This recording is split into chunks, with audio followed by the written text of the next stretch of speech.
Bienvenue à tous, nouvelle vidéo sur comment se préparer à quitter la France.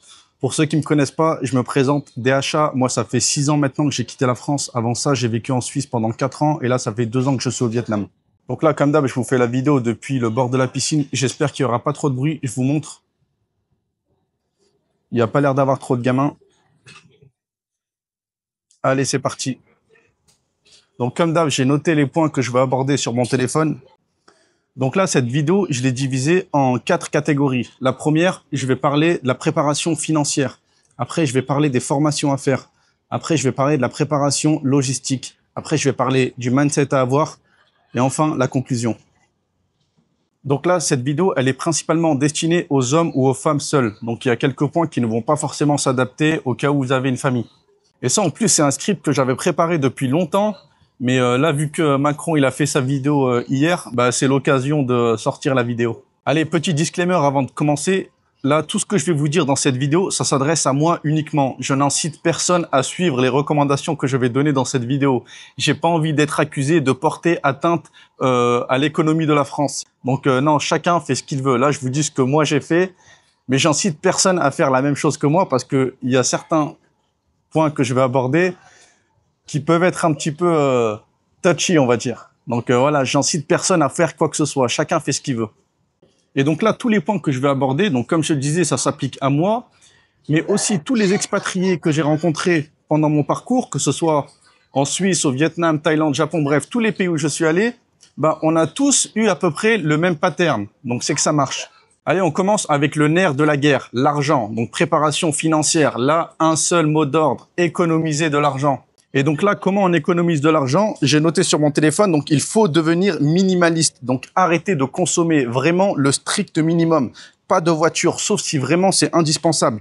Pas de meubles. Les vêtements aussi, le minimum. Arrêter d'acheter des vêtements juste pour être à la mode. Moi, pendant des années, j'avais vraiment le strict minimum. C'est 2 pantalons pour l'hiver, quelques shorts l'été, t-shirt, pull, veste, réglé. Idem, le cinéma, ça fait des années que je n'y suis plus allé. Les restaurants, je ne vais plus au restaurant. Là, je parle que quand j'étais en France. Hein. Quand je suis au Vietnam, là, bien sûr que j'ai des loisirs ici. Mais quand j'étais en France, avec le mindset de quitter la France, je n'allais pas au cinéma. Le restaurant, j'y allais jamais. Les loisirs, c'était vraiment le strict minimum. Tu vois, c'était une sortie de famille, un anniversaire à VT, bien sûr que j'y vais. Mais moi, juste en loisir comme ça, non, je ne dépensais rien dans ce pays. Et en plus, dites-vous, je vais prendre l'exemple du restaurant en France. Chaque euro que vous allez économiser en n'allant pas au restaurant en France, il va être 1000 fois plus rentabilisé ailleurs.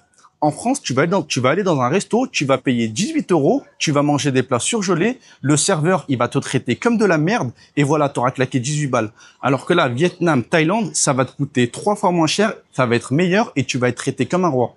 Donc arrêtez de dépenser de l'argent en France. Point suivant, n'investissez plus en France, que ce soit les obligations d'État, les assurances, dans l'immobilier, les places de parking, les business physiques. N'investissez plus rien en France. Zéro, la France ne mérite pas votre argent. Pour moi, quelqu'un qui est en France avec un projet de s'expatrier, le seul business à la limite qu'il peut lancer, c'est un business en ligne, facilement exportable. Allez, maintenant, on va passer à la question qui tue. Faut-il sortir son argent? Et là, il y a 2 thématiques. Faut-il sortir son argent des banques? Mais non. C'est encore plus loin que ça. Il faut sortir son argent de la France. Et c'est en posant ce genre de questions à quelqu'un que tu vois si le mec en a quelque chose à foutre de tes intérêts ou pas. J'ai regardé une vidéo de Marc Toiti. Je sais qu'il y en a beaucoup qui l'aiment. Il a été interviewé sur la radio de Hanouna et il lui pose la question, faut-il sortir son argent des banques? Ou bien faut-il sortir son argent de la France? Et vous savez ce qu'il a répondu? Calmez-vous, il ne faut pas paniquer. Et lui, vous allez me dire qu'il en a quelque chose à foutre de vos intérêts, de l'intérêt des Français. S'il était honnête, bien sûr qu'il vous dirait de sortir votre argent de la France. Lui, son argent, il l'a sûrement sorti de la France. Mais il sait qu'il ne peut pas dire ça, parce qu'avec l'exposition médiatique qu'il a, t'imagines s'il incitait les Français à sortir leur argent de la France ou des banques, bah c'est un suicide pour lui. Donc non, bien sûr qu'il le dira pas. Moi, je suis personne encore sur YouTube, donc je peux pas dire des choses comme ça. Et comme je l'ai dit au début, de toute façon, j'incite personne à sortir son argent. Chacun fait ce qu'il veut. Laissez votre argent dans les banques si vous voulez. Faites ce que vous voulez. Je vous dis juste ce que moi j'ai fait. Et donc là, tu as plusieurs étapes à suivre pour quelqu'un qui voudrait sortir son argent de France. Déjà, avoir des comptes en banque ailleurs qu'en France. Ça peut être en Suisse. Là, je sais qu'il y a beaucoup de Maghrébins qui me regardent. Ça peut être au Maghreb. Mais ayez des comptes en banque ailleurs qu'en France. C'est toujours utile. Idem aussi, arrêtez d'épargner votre argent en France. N'ayez pas d'épargne en France. Zéro épargne en France. Et si jamais vous n'avez pas de compte en banque à l'étranger, achetez des métaux précieux. Achetez des métaux précieux, de l'or. Vous regardez en fonction de ce que vous croyez et vous achetez des pièces, des lingotins, ce que vous voulez. Mais là, ça sera une manière d'épargner votre argent. Et en plus, regardez le cours de l'or, comment il a explosé. Je vais vous mettre un lien. Moi, j'achetais sur Gold Avenue à l'époque. Ils ont des fonderies en Suisse en plus, donc qualité suisse. Pareil pour l'investissement, je recommande ça dans mes vidéos. Après non, je peux pas le recommander. Ceci n'est pas un conseil en investissement, mais pour ceux qui veulent investir, investissez dans des ETF, S&P 500, le Nasdaq. Pour ceux qui veulent prendre vraiment un minimum de risque, vous avez les ETF World, mais n'investissez pas à travers les banques françaises. Créez des comptes chez des courtiers étrangers et investissez chez eux. Il faut garder 0 € en France. Et là, autre point, j'espère que celui-ci, il va pas m'envoyer en prison. Mais encore une fois, j'incite personne à le faire, ne le faites pas. Mais pour quelqu'un qui voudrait sortir son argent en France, il pourrait par exemple acheter des crypto-monnaies, du stablecoin ou des Monero. Il s'achète un cold wallet, pas de Ledger, parce que Ledger, c'est une entreprise française. Donc vous avez plusieurs autres marques de cold wallet, Trésor par exemple, mais t'en as encore plusieurs d'autres. T'achètes des cryptos, tu les fous sur ta Trésor, cold wallet, tu vas dans un autre pays et là, tu as plein de bureaux de change où tu peux changer tes cryptos contre des fiat, du cash du pays en question. T'as pas de KYC, t'as rien. Ceci n'est pas un conseil en investissement, j'incite personne à le faire. Allez, on passe à la catégorie suivante, les formations à faire. Donc là, le premier truc pour quelqu'un qui voudrait quitter en France, la base de la base, c'est d'apprendre l'anglais. Apprenez l'anglais. En plus, la dernière fois, j'avais fait un placement de produit et comme par hasard, le placement de produit, c'était sur ma vidéo qui a fait le moins de vues. Donc là, je le refais gratuitement parce que j'y crois vraiment à leur application. Ça s'appelle italki. Je vais vous mettre le lien avec un code promo DHA. Donc là, c'est des cours particuliers avec un prof pour apprendre l'anglais. Donc allez vous faire un compte et allez apprendre l'anglais si vous voulez quitter la France. Si vous savez pas parler anglais, vous pouvez aller nulle part. Même la Suisse, tu dois parler anglais. Même le Canada, tu dois parler anglais. Donc apprenez l'anglais. Autre point aussi, formez-vous à un domaine utile. J'avais fait une vidéo à ce sujet, mais je vais récapituler ici rapidement. Moi, j'avais identifié 5 secteurs. Donc l'énergie, le transport, la santé, la construction. Ça fait 4. Donc, formez-vous à ces domaines-là. Si vous êtes encore jeune étudiant et que vous savez que vous allez partir, faites des études là-dedans. Si jamais vous êtes un peu plus vieux et que vous n'avez pas le temps de reprendre les études ou que vous n'avez pas l'énergie ou quoi que ce soit, faites des métiers plus manuels, mais en rapport avec ces domaines-là. Par exemple, dans la construction, je vais penser à grutier. Dans la santé, tu peux faire aide-soignante ou infirmière. Quoique infirmière, c'est plus long, donc aide-soignante. Mais tu as plein de domaines comme ça. Mais regardez la vidéo que j'ai fait juste avant. Mais ça, c'est indispensable parce que voilà, tu vas t'expatrier, mais si tu sais rien faire de tes 10 doigts, t'as pas de compétences, tu vas vivre comment? Donc, formez-vous à un domaine utile. Catégorie suivante, la préparation logistique. Donc là, première étape, tu as des mecs, ils veulent quitter la France, ils ont même pas ça.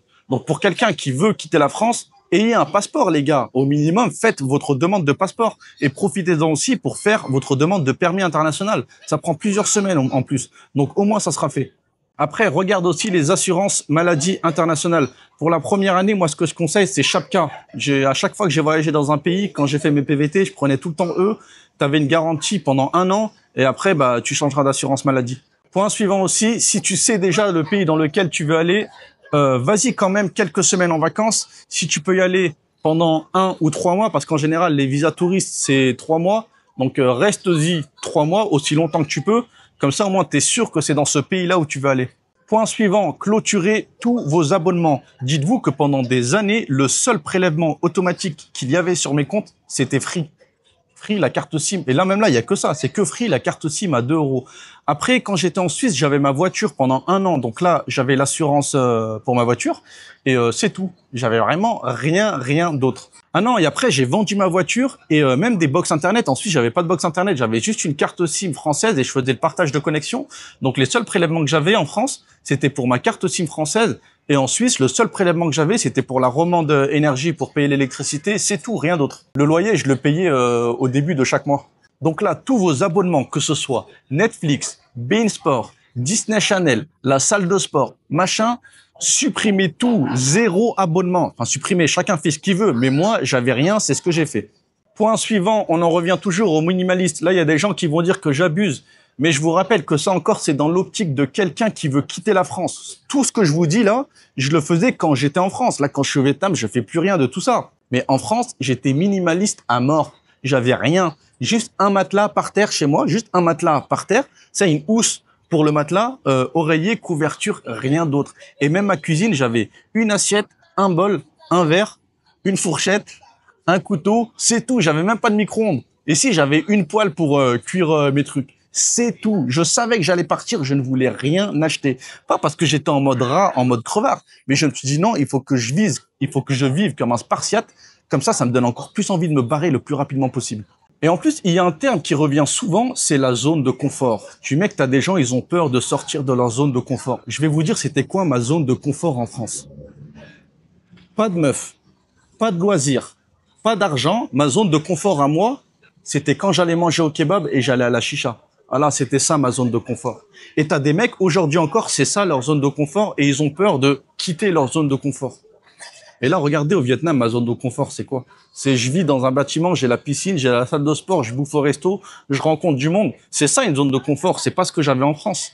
Catégorie suivante, le mindset à avoir pour quitter la France. Pour moi, vraiment, le point le plus important, c'est de s'entourer de gens qui veulent quitter la France. Arrêtez de traîner avec des French dreamers. Parce que t'as des gens, quand tu vas traîner avec eux et leur dire que tu veux quitter la France, ils vont te dire, c'est risqué. En France, regarde, on a le chômage. On a les soins gratuits. Si tu perds ton travail, tu as le RSA. L'État va prendre soin de toi. Et tu vois, ils vont te mettre le doute dans ta tête et tu vas avoir peur de partir. Donc, restez loin de ces gens-là. Même si vous êtes prévenu, je te jure, rien que le fait de côtoyer des gens comme ça, ils vont te mettre le doute dans ta tête.